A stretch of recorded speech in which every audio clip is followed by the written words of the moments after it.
bags also contain sports equipment and ideas for physical activities to keep kids moving while they're at home. And now, your Storm Center 7 forecast with Chief Meteorologist McCall, vrydaghs.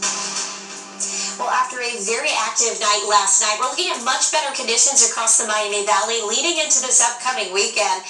Tonight, we just have a few fair weather clouds out there, and as we wake up tomorrow morning, we'll be somewhat clear. If you're an early bird and you head out around sunrise on Saturday, it'll be on the chilly side, right around 42 degrees. Grab the sunglasses and a jacket early on because of the cooler temperatures. But as we move into the afternoon, it really is going to wind up being a nice day across the area. We're looking at highs that are going to get into the 70s in much of the Miami Valley. Let's talk about Futurecast, though, because there is going to be the chance for some thunderstorms this weekend. We do not escape the weekend without any rain or storms. Here's Futurecast through tomorrow afternoon. Notice a mostly sunny sky. When you look at the timestamp there, it's 4 o'clock in the afternoon. As we move after dinner time into the early evening, we see some clouds beginning to move in. We should stay rain-free until about 11 o'clock Saturday night. Then we see this main line of some heavy rain and some thunderstorms pushing in. These storms will cross through the area in about an hour to a 2-hour time span. Notice Futurecast shows it right through the heart of the Miami Valley at 1 a.m. Saturday night while many of us were sleeping. And then those storms are out of here.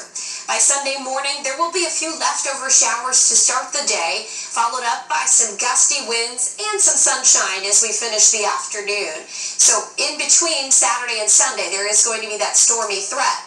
When we look at our severe weather potential, right now it doesn't look like we have the ingredients favorable for those storms, primarily because they come in during the overnight hours and the instability just isn't there to fuel those storms. But when you look at where the Storm Prediction Center has placed that marginal risk for severe weather, or a level 1 risk out of 5, it's just outside of our viewing area. So we'll watch closely to see if ingredients become more favorable for severe weather and if we have an update from the Storm Prediction Center as we head into your Saturday.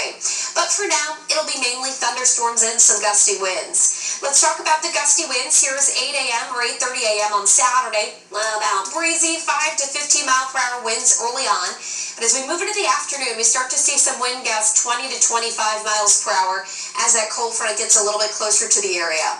Watch what happens when that main line moves in. Here's midnight tomorrow night. We get some wind gusts that could be upwards of 30 to 40 miles per hour. As we move into early Sunday, we start to see more prolonged wind gusts that will be with us throughout the day. 25 mile an hour gusts, 30 mile an hour gusts at daybreak, and then some wind gusts into Sunday afternoon, upwards of 30 to 40 miles per hour.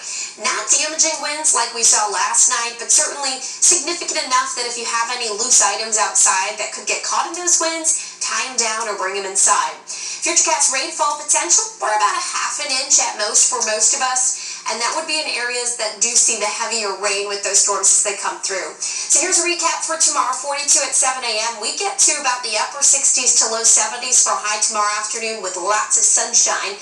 A bit cooler as we move into Sunday, and we start the day milder than where we finish as those winds really begin to ramp up. As far as our rain chances, we have that chance into early Sunday. We're dry Monday, and then Tuesday into Wednesday, mainly Tuesday night into Wednesday, we see some more showers. So there's your temperatures up and down over the next 5 days, but you know what? I'm really enjoying that Saturday forecast with highs in the 70s. It looks very good. Thank you, McCall. This story is unbelievable. A Georgia man says his ex-boss paid him his last paycheck with more than 500 pounds of pennies. The man said he quit his job after arguing with his boss but never got his final paycheck. Then months later, he found these pennies covered in some kind of greasy liquid in his driveway. He said his paycheck should have been about $915, so he thinks the pile is made up of more than 91,000 pennies. It sucks. It absolutely sucks. It was about 504 pounds. That's going to be a lot of work for money I've already worked for. Wow, he's now trying to clean the coins individually, but said it took him about 2 hours just to clean $5 worth. You may have heard of cat burglars.